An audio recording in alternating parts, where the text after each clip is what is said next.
నమస్తే friends, welcome to my classes. నేను మీ దండు వెంకటరాములు. ఈ వీడియోలో మనం డిగ్రీ 6th సెమిస్టర్కి సంబంధించినటువంటి ఇంగ్లీష్ పాఠ్యాంశం, ఉస్మానియా యూనివర్సిటీకి సంబంధించినటువంటి పోయట్రీ పాఠ్యాంశం స్ట్రేంజ్ మీటింగ్ అనేటటువంటి లెసన్ ఎక్స్ప్లెయిన్ చేసుకోవడానికి ప్రయత్నం చేద్దాం.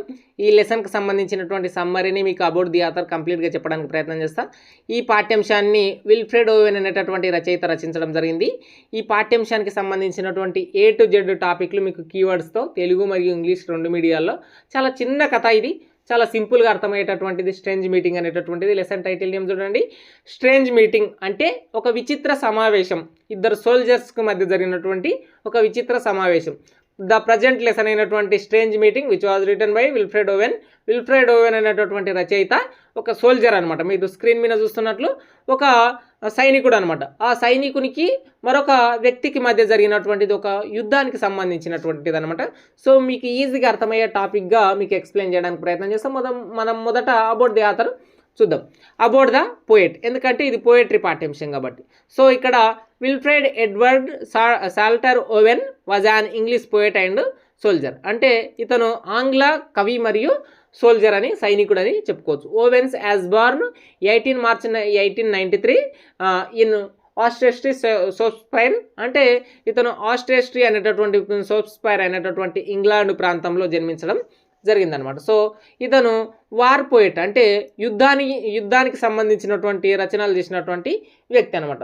సో ఈ was one of the leading poets of the first world war. అంటే మొదటి ప్రపంచ యుద్ధానికి సంబంధించినటువంటి లీడింగ్ పోయెట్స్ అంటే కొంతమంది, చాలా తక్కువ మంది, ఒక 5-6 మంది వ్యక్తులే రాసింటారు. అంటే సిగ్ఫ్రైడ్ సాసూన్ అనేటటువంటి వ్యక్తి కావచ్చు, మన విల్ఫ్రెడ్ ఎడ్వర్డ్ సాట్లర్ ఓవెన్ గారు కావచ్చు, చాలా తక్కువ మంది రచనలు. అందులో లీడింగ్ పోయెట్. ఇతని బెస్ట్ రచనలు చూద్దాం. Among his best known works Insensibility, anthem for doomed youth, futility, spring offensive, strange meeting ఈ రచనలు చేయడం జరిగింది. స్ప్రింగ్ అఫెన్సివ్ కావచ్చు, అట్లాగే స్ట్రేంజ్ మీటింగ్ కావచ్చు. ఓవరాల్గా ఒక 4 కవిత్వాలకు సంబంధించినటువంటివి రాయడం జరిగింది. అందులో ప్రధానమైనది ఇన్సెన్సిబిలిటీ అనేటటువంటిది, స్ట్రేంజ్ మీటింగ్ అనేటటువంటి గుర్తించుకోండి. Owen was killed in action on 4 November 1918 a week before the war's end at the age of 25. అంటే రచయిత 25 సంవత్సరాల వయసులోనే చనిపోవడం జరిగింది. మొదటి ప్రపంచ యుద్ధానికి ఒక వారం రోజుల ముందే చనిపోవడం జరిగింది. The poem was written sometimes in 1918 and was published in 1919 after Owen's death. అంటే రచయిత చనిపోయిన తర్వాత ఈ పోయట్రీని పబ్లిష్ చేయడం జరిగిందనమాట. ఇక్కడ రచయిత ఒక వార్ పోయెట్. ఈ పోయట్రీని కూడా వార్ హాస్పిటల్లో, అంటే అతను గాయపడి వార్ హాస్పిటల్లో ఉన్నప్పుడు దీనిని రాయడం జరిగింది. ఇది ఇక్కడి వరకు గుర్తుంచుకోండి. మీకు లెసన్ థీమ్ గురించి, పోయం థీమ్ గురించి చెప్పిన తర్వాత ఒరిజినల్ పోయట్రీని చూపించి దాని ద్వారా మీకు సమ్మరీని ఈజీగా అర్థమయ్యే విధంగా చెప్పడానికి ప్రయత్నం చేస్తాను.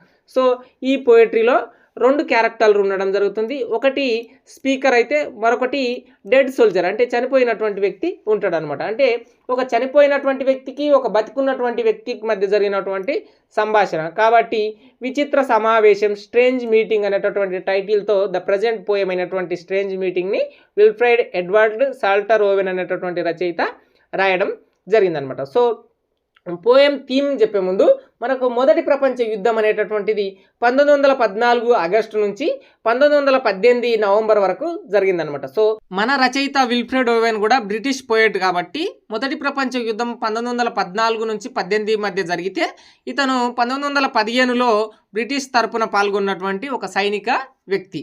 సో ఇతను యుద్ధం ముగిసే ఒక వారం రోజుల ముందు, 1918 నవంబర్కి ఒక వారం రోజుల ముందు ఇతను చనిపోయినటువంటి వ్యక్తి అనమాట. సో ఇతను బ్రతికున్నప్పుడు వార్ హాస్పిటల్లో ఈ పోయంని రాయడం జరిగింది. ఇది ఒక అండర్ గ్రౌండ్ టన్నెల్లో జరిగినటువంటి యుద్ధంకి సంబంధించినటువంటి ఒక సన్నివేశంలో నుంచి తీసుకున్నటువంటి అంశం అనమాట. మీకు మొదటి ప్రపంచ యుద్ధం గురించి కాన్సెప్ట్ తెలుసు కదా. కేంద్ర రాజ్యాలని జర్మనీ, ఆస్ట్రియా, టర్కీ ఇవి అన్నీ ఒక సైడ్, అట్లా ఇంగ్లాండ్, ఫ్రాన్స్, రష్యా ఇవన్నీ ఒక సైడ్ ఉండడం జరుగుతుంది. ద ప్రజెంట్ పోయంకు సంబంధించినటువంటి పోయెట్ ఏదైతే విల్ఫ్రెడ్ ఓవెన్ ఉన్నాడో అతను బ్రిటిష్ పోయెట్, ఇంగ్లాండ్కి సంబంధించినటువంటి సమూహపు వ్యక్తి.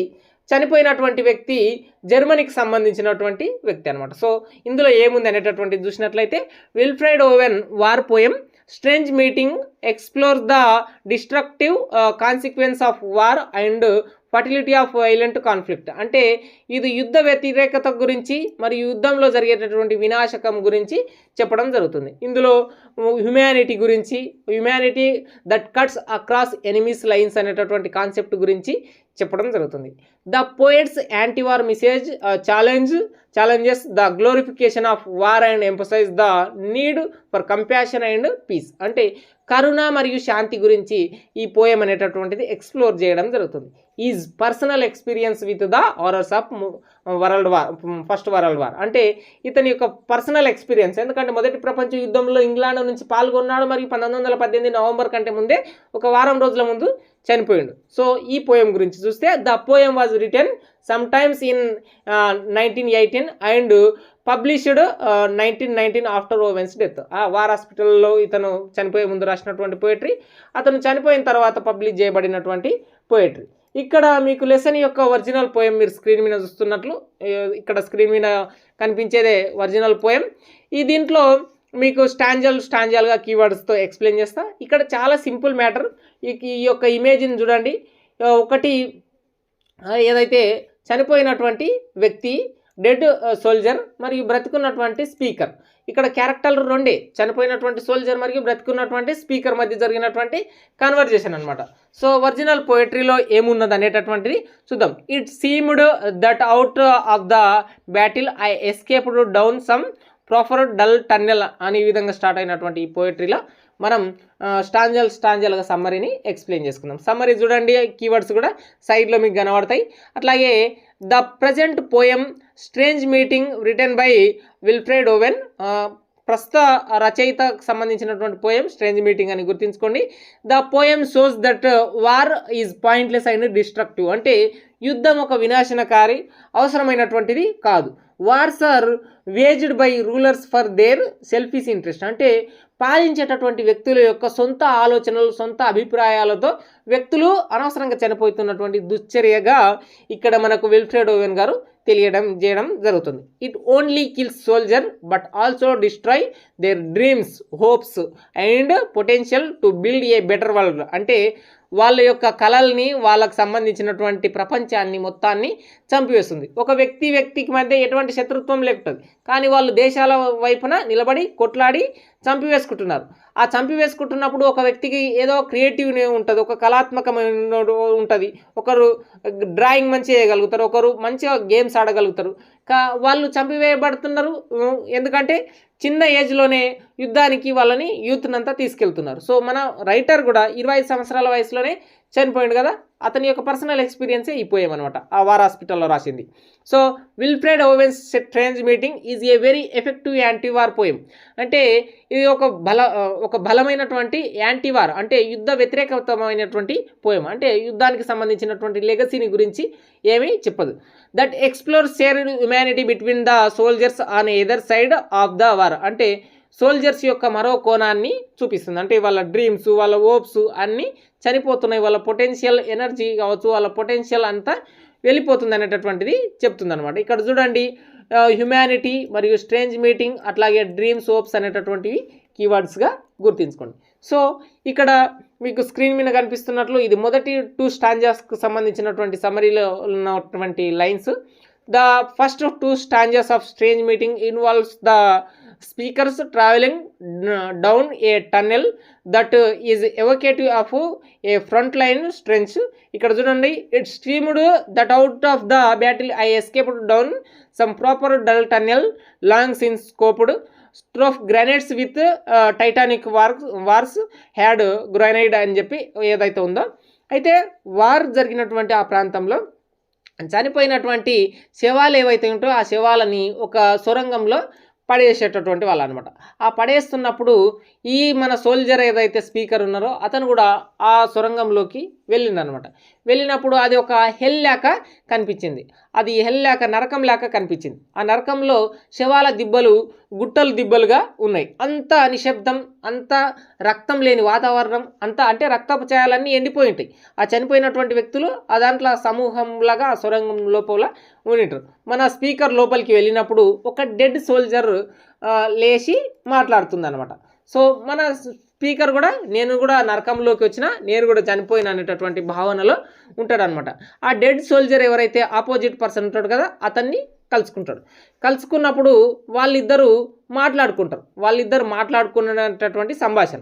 ఇక్కడ చూడండి, the central message of the poem is that war not only destroy leaves but dreams and potential. అంటే వాళ్ళు నివసించేటటువంటి వాళ్ళ శరీరాన్ని మాత్రమే కాదు, వాళ్ళ యొక్క కళలని కూడా యుద్ధం అనేటటువంటిది చంపివేస్తుంది. The dead enemy soldier reveals that he had the speaker were once enemies on the battlefield. అంటే వాళ్ళిద్దరు ఒకప్పుడు శత్రువులు అనేటటువంటి అంశం.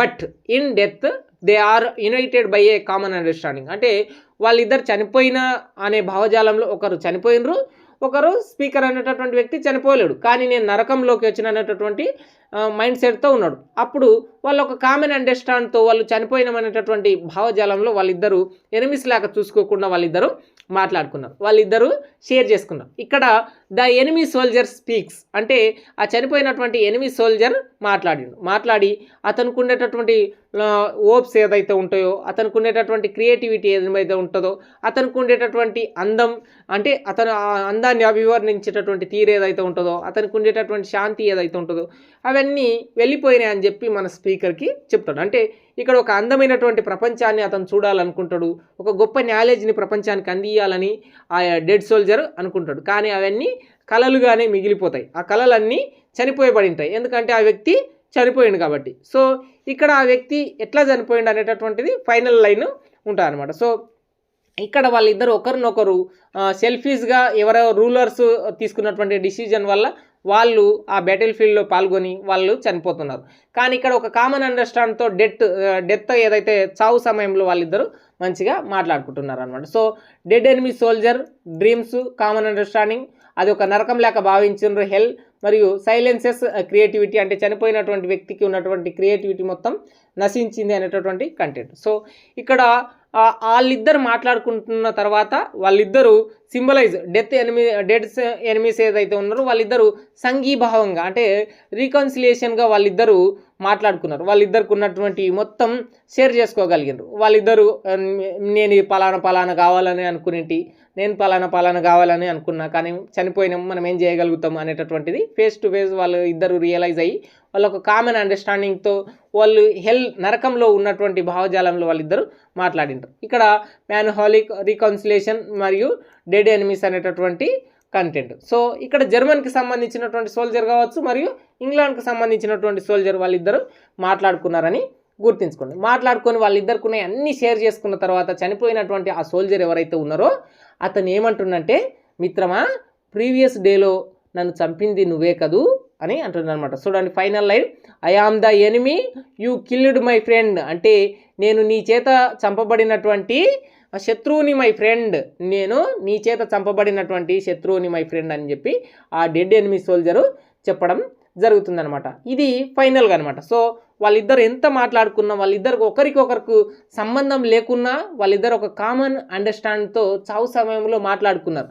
కానీ వాళ్ళు యుద్ధంలో శత్రువు వలె వాళ్ళకి ఏ శత్రుత్వం లేకున్నా వాళ్ళిద్దరూ చంపుకోవడానికి ప్రయత్నం చేసిండ్రు. అందులో ఒక వ్యక్తి చనిపోయిన తర్వాత మిగిలిపోయినటువంటి వ్యక్తి ఈ పోయట్రీని రాయడం జరిగింది. సో ఇక్కడ కంక్లూజన్ చూడండి, the poet's antiwar message challenges the glorification of war and emphasize the need for compassion and peace. అంటే కరుణ మరియు శాంతి గురించి ఈ పోయట్రీ అనేటటువంటిది వెతుకుతుంది. వాళ్ళు చావు సమయంలో ఒకటిగా ఉన్నప్పటికీ వాళ్ళు యుద్ధంలో ఎవరో సెల్ఫిష్ రూలర్స్ యొక్క పర్సనల్ ఇంట్రెస్ట్ వల్ల వాళ్ళు యుద్ధంలో పాల్గొని వాళ్ళు ఒకరినొకరు చంపుకుంటున్నారు. ఆ కాన్ఫ్లిక్ట్ ఎంత బలంగా ఉంటుంది అనేటటువంటి ఆ డిస్ట్రక్టివ్నెస్ మరియు ఆ గ్రెనేడ్స్, అంటే ఆ సొరంగం ఎట్లా ఉంది, ఒక నరకం లాగా ఉంది. ఆ నరకంలో ఉన్నటువంటి టైటానిక్ వార్ గ్రెనేడ్స్ లాగా ఆ సొరంగం ఉంది. అంటే ఆ శవాల దిబ్బలు, ఆ టైటానిక్ అనే వర్డ్ యొక్క అబ్రివేషన్ ఏంటంటే పెద్ద పెద్ద గోడలు, పెద్ద అనేటటువంటి మీనింగ్. ఇక్కడ గ్రెనేడ్స్ పెద్దగా ఉన్నటువంటి సొరంగంలో ఆ చనిపోయినటువంటి వ్యక్తుల యొక్క శరీరాలు అందులో పడవేస్తున్నారు. ఆ పడవేస్తున్నటువంటి సమయంలో ఆ నరకంలో వీళ్ళిద్దరు మాట్లాడుకొని ఉన్నటువంటిది. ఇక తెలుగు మీడియంలో కూడా చూడండి, విల్ఫ్రెడ్ ఎడ్వర్డ్ సాల్టర్ ఓవెన్ అనేటటువంటి ఆంగ్ల కవి మరియు సైనికుడు అనేటటువంటి ఈ కంటెంట్ ఏదైతే ఉందో తెలుగు మీడియంలో రచయిత గురించి అట్లాగే సారాంశం గురించి ఉండడం జరుగుతుంది. చూడండి, దీన్ని మొత్తం తీసుకొని చదువుకోవడానికి ప్రయత్నం చేయండి. ఐ హోప్ మీ అందరికీ ఖచ్చితంగా అర్థమైందని నేను అనుకుంటున్నా. ఇక్కడ ఏమీ లేదు కంటెంట్. ఒక సోల్జర్ ఎవరైతే బతికున్నారో అతను ఒక సొరంగంలోకి వెళ్ళింటాడు. ఆ శవాల గుట్టలు దిబ్బలుగా ఉన్నప్పుడు ఒక శవం లేచి మాట్లాడింటుంది. మాట్లాడి వీళ్ళిద్దరూ సంభాషణల్లో అన్నీ మాట్లాడుకుంటారు. యుద్ధం వల్ల నాశనాలు ఏంటి, నష్టాలు ఏంటి, క్రియేటివ్నెస్ ఏంటి, వాళ్ళిద్దరూ ప్రపంచాన్ని గొప్పగా అభివర్ణించాలని అనుకుంటారు.